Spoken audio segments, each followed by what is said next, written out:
અંકલેશ્વરમાં 1 વર્ષ પૂર્વે પાલિકાએ બનાવેલ રોડ પાલિકા નવી ડ્રેનેજ લાઇન નાખવા તોડી પાડ્યો હતો. વિપક્ષનો આક્ષેપ, બસ નવા રોડ તોડો અને પુનઃનિર્માણ કરી ભ્રષ્ટાચાર આચરવાની જ નીતિ જોવા મળી રહી છે. નવી નગરી તરફ જતા માર્ગ પર પીઠાફળિયા નજીક ડામર તેમજ આરસીસી સ્ટ્રક્ચર બ્રેકર વડે તોડી પાડવામાં આવ્યું હતું. અંકલેશ્વર પાલિકા કચેરી સામે નવી નગરી જતા ટાટા જમશેદ માર્ગ પર પીઠાફળિયા પાસે 1 વર્ષ પૂર્વે જ પાલિકા દ્વારા રોડનું નવીનીકરણ કરવામાં આવ્યું હતું. જોકે હવે જીયુડીસી દ્વારા ડ્રેનેજ લાઇન માટેની ગ્રાન્ટની મંજૂરી અને ટીએસ આપતા ટેન્ડર બાદ કામ શરૂ કરાયું છે. ત્યારે રોડ બનતા પૂર્વે ડ્રેનેજ લાઇનની કામ પૂર્ણ કરવાના બદલે હવે રોડ તોડી લાઇનની કામગીરી પાલિકા દ્વારા શરૂ કરવામાં આવે છે. અડધ રોડ બ્રેકર વડે તોડી પાડવામાં આવ્યો છે અને ડ્રેનેજની કામગીરી શરૂ કરવામાં આવી રહી છે.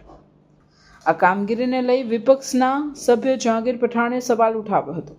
તેઓ પાલિકા દ્વારા ભ્રષ્ટાચાર કરવાનો આ પાલિકાનો નવો પેત્રો છે.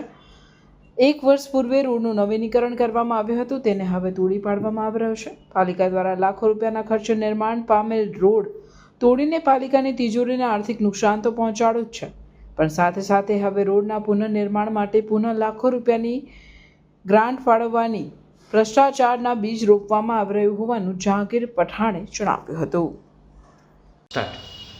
અંકલેશ્વર નગરપાલિકાનું વહીવટ એક આળાપટ્ટાના જમાદાર તરીકે એની છે.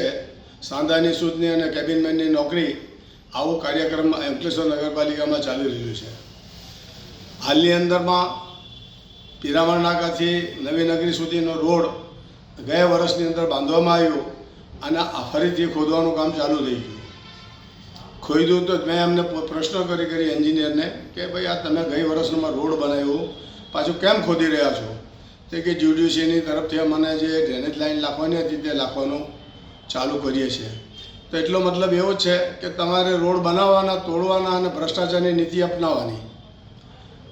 જો 75 લાખ રૂપિયાની અંદરમાં ત્રણ રસ્તા સર્કલથી આઇકોનિક રોડ 75 લાખનો, તેની અરજી ફટાકડા બધું કર્યા, આજ સુધી તેનું નિરાકરણ નથી.